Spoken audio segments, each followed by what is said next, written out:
இயேசு கிறிஸ்துவில் பிரியமுள்ள சகோதர சகோதரிகளே, அன்னையுடைய அன்பு பிள்ளைகளே, இயேசுவின் இனிய நாமத்தில் உங்கள் அனைவருக்கும் இனிய காலை வணக்கம். இன்று செவ்வாய்க்கிழமை. இன்றைய நாள் இனிய நாளாக, ஆசீர்வதிக்கப்பட்ட நாளாக அமையட்டும். நீங்க எல்லாரும் நல்லா இருக்கணும். பிரியமான சகோதர சகோதரிகளே, இன்று பேதுரு கேட்கின்றார் ஆண்டவரிடம், 7 முறை மட்டும் மன்னிக்கலாமா?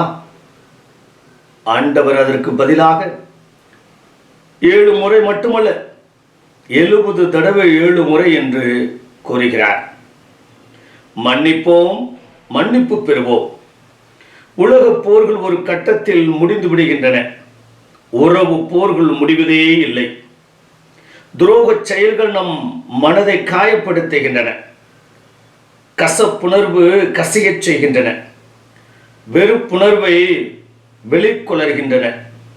சிலரால் இவ்வுணர்வுகளை கட்டுப்படுத்தி மன்னித்து மறந்து வாழ முடிகிறது.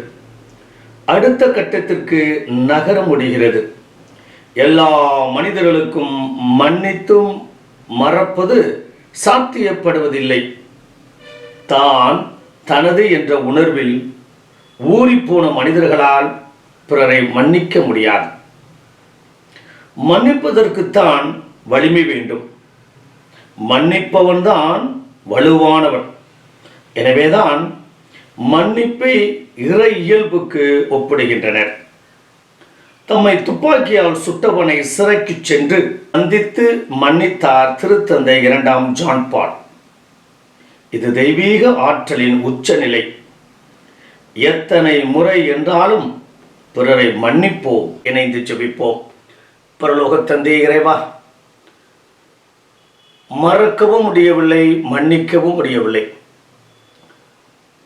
உள்ளளவில் ரொம்ப காயப்பட்டிருக்கோம். இந்த தவக்காலம் ஒரு அற்புதமான காலம். ஒப்புரவு அருட்சாதத்தின் வழியாக அந்த இரக்கத்தையும் என் வாழ்க்கையில் இன்னும் எத்தனையோ நபர்களை மன்னிக்காமல் தவித்து கொண்டிருக்கிறோம்.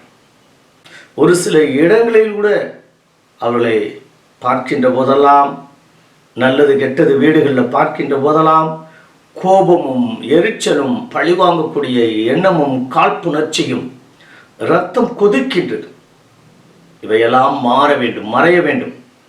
இந்த தவக்காலத்தில் அவர்களை மன்னித்து நாங்கள் விடுதலை பெற்றவர்களாக வாழ கிருபை தரும்படி எங்கள் ஆண்டவராய் இயேசு கிறிஸ்துவின் நாமத்தில் ஜெபிக்கிறோம் நல்ல பிதாவே. ஆமென்.